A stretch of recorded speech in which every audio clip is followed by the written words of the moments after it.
It-tbassir se jitwassal lilkom bl-isbaħ xewqat ta' Ejja Bett. Dejjem ilgħab b'mod responsabbli.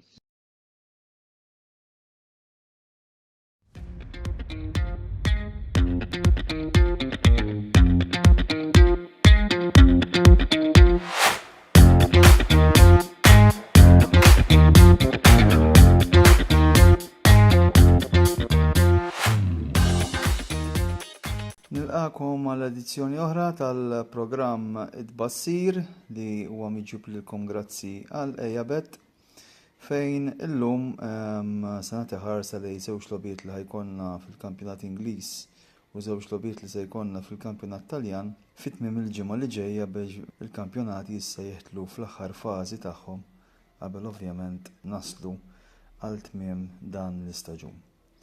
Mill-kampjonat Ingliż Arsenal kontra Bournemouth u Nottingham Forest kontra Aston Villa.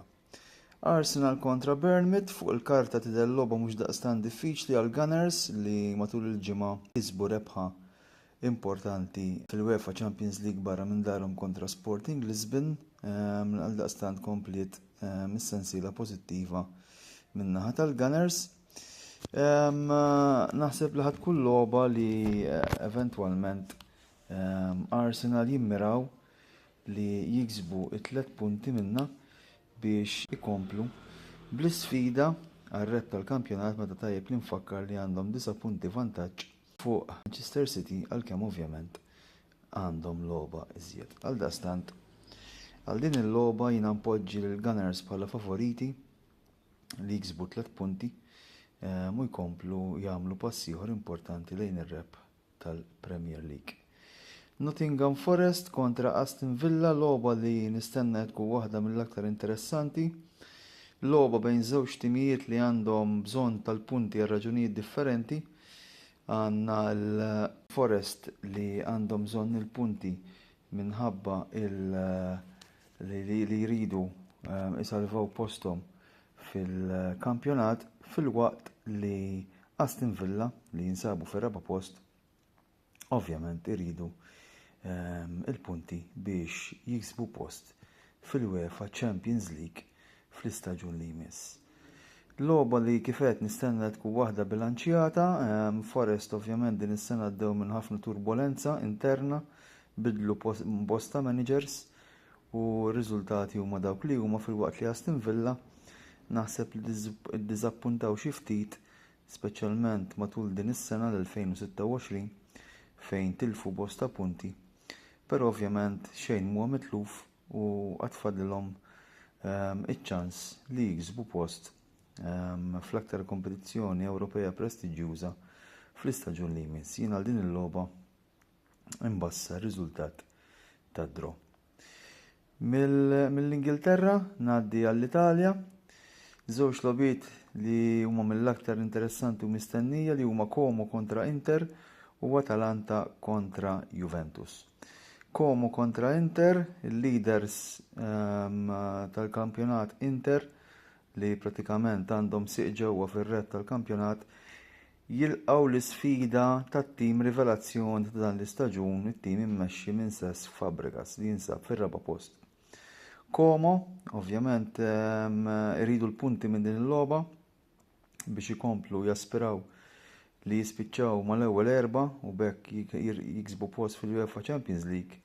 Fil-waqt li Inter wara li ir-rebħa konvinċenti li kellhom f'San Siro kontra Roma ma jaffordjawx li jwaqqgħu punti u jagħtu nifs lil Napoli li jersqu veċin tagħhom tajjeb li nfakkar li bħalissa Inter għandhom vantaġġ ta' 7 punti fuq iċ-Champions renjanti għaldaqstant pass falz kapaċi jara dan id-distak jonqos għal 4 punti u jitfa' aktar pressjoni fuq in-nerazzurri. Jiena tbassir tiegħi għal din il-logħba huwa dak ta' draw. Atalanta kontra Juventus, logħba li dejjem tkun waħda mis-silta. Atalanta li mindu tmexxija tat-tim Raffaele Palladino irpiljaw mill-bidu negattiv li kellhom dan l-istaġun taħt Ivan Juric insabu f'pass bogħod milli jilqu Roma u bekk dak ifisser post fil-UEFA Conference League. Atalanta ovvjament wara li r-rebħa li kisbu kontra Lecce iridu itawlu din is-sensiela pożittiva. Min-naħa ta' Juventus wara li r-rebħa li kisbu kontra Genova f'darhom, ovvjament id-distakk mimma Como niżel għal punt, però din hija logħba kemm xejn riskjuża, dejjem nafu li Juventus ġewwa Bergamo jbatu, u anke l-fatt li Spalletti ħajkollu jgħaddi mingħajr Mekkeni, il-ġoli tat-tim li jagħmel ħafna dirty work, ħajkollu jgħaddi wkoll minn Vlahovic, għalkemm ovvjament Vlahovic ilu nieqes minn Diċembru, però kien kważi les biex jidħol lura u reġa' weġġa' u għad hemm dubju dwar Perin. Għaldaqstant jekk jilgħab Di Gregorio wara l-penalty li salva kontra Genova, naraw id-difiża tal-Juventus kif ħataġixxi b'dan il-goalkeeper li ovvjament kien ikkritikat bir-raġun matul dan l-istaġun. Jiena tbassir tiegħi għal dan din il-logħba huwa dak ta' draw. Issa nagħti l-linja f'idejn Antonello biex ikompli bid-tbassir tiegħu għal din il-ġimgħa. Eabet.com, l-għażla tal-Maltin, fejn tista' tilab u tirbaħ, ingħaqad, iddepożita, biċ-ċans li tirbaħ. Eabet.com, dejjem ilab b'mod responsabbli. Il-kampjonat BOV Challenge se jkollu tmiem il-ġimgħa mill-iktar deċiżiv, hekk kif nhar il-ħadd fil-5:30 Balzan jisfidaw lil Birżabbuġa St. Peters fis-Centenary Stadium. Attwalment Balzan għandhom 44 punt. Is-St. Peters 42 daqs United. Fadal biss żewġ logħbiet u għaldaqstant dan ifisser li jekk Balzan teleb lil Birżabbuġa St. Peters, it-tim ta' Cohen ikun matematikament promoss għal kampjonat Premier tas-sena d-dieħla. Biss jekk Birżabbuġa St. Peters tirbaħ il-konfront ser tkompli tiftaħ beraħ sal-aħħar ġurnata it-telliq għal promozzjoni fil-kampjonat BOV Challenge. Ta' nifakkar ukoll li Swieq United ser jkunu ġa jafu r-riżultat tal-logħba tagħhom hekk kif fil-ġurnata ta' qabel is-sibt fis-seba' it-tim Oranġio ser jisfida lil ġirien Luxor St. Andrews fil-Victor Tedesco Stadium. Għaldaqstant żgur illi l-logħba Balzan Birżabbuġa ta' nhar il-ħadd li ġej se tkun logħba li mhux ta' min wieħed jitlef u żgur se tkun logħba fejn sew it-tim ta' Cohen kif ukoll it-tim ta' Edgar De Gabriele ser ikollhom il-pressjoni kollha fuqhom jekk speċjalment Swieq United ikunu rnexxielhom jelbu il-konfront kontra l-ġirien. Minħa l-oħra, il-kampjonat Jowħed Malta Premier jirritorna bit-tieni fażi tat-tieni kampjonat. Iċ-Championship Pool, jew aħjar il-kampjonat tal-ewwel sitta, ser jara 3 logħbiet li ser jintlabu ġewwa Għawdex. Bil-logħba tal-ġimgħa indubjament tkun dik bejn Marsa Xlok u Hamrun Spartans li se tintlab is-sibt 11 ta' April fil-5:30 appuntu ġewwa l-Gozo Stadium. Marsa Xlok attwalment jinsabu t-tielet b'19 punt. Hamrun Spartans pożizzjoni fuqhom b'22. Jekk it-tim ta' Enzo Potenza jirbaħ jilħaq il-Hamrun Spartans fit-tieni post. Biss iċ-Champions ser jagħmlu minn kollox biex jkunu huma li jiksbu 3 punti u iżommu il-pass ta' Florjana li ser ikunu labu 3 sigħat qabel ukoll fil-Gozo Stadium il-konfront tagħhom kontra Naxxar. Mill-kampjonat ta' kontra relegazzjoni, il-partita tal-ġimgħa se tintlab ukoll is-sibt fil-5:30 imma fl-Istadium Nazzjonali f'Taqali. Tarxin Rainbows kontra Mosta. Iż-żewġ timijiet attwalment jinsabu fl-aħħar żewġ postijiet tal-klassifika. Tarxin Rainbows b'6 punti, Mosta b'4 punti.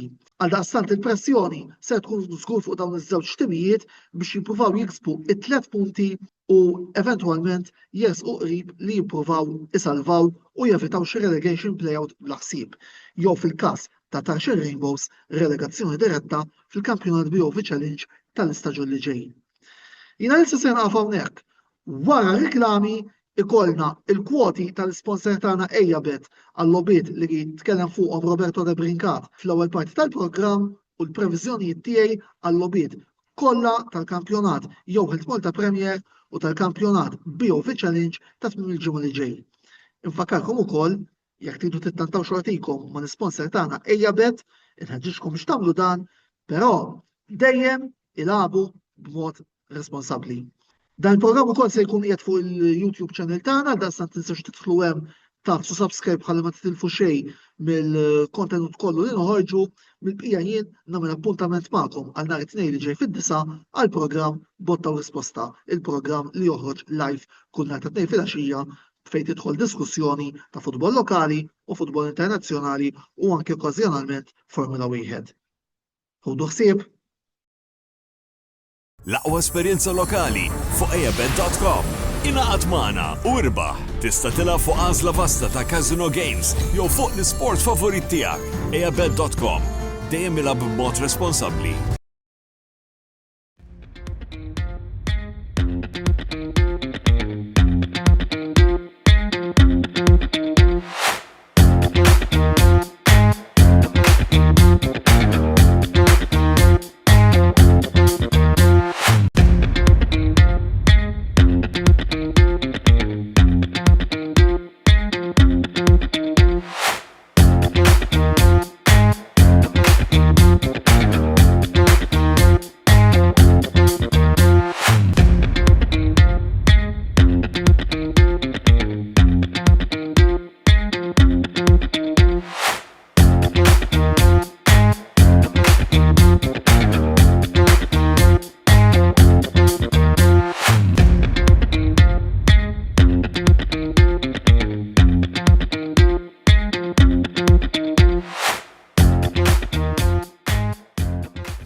Dan il-programm ġie mwassal lilkom bl-isbaħ xewqat Tejja Bet.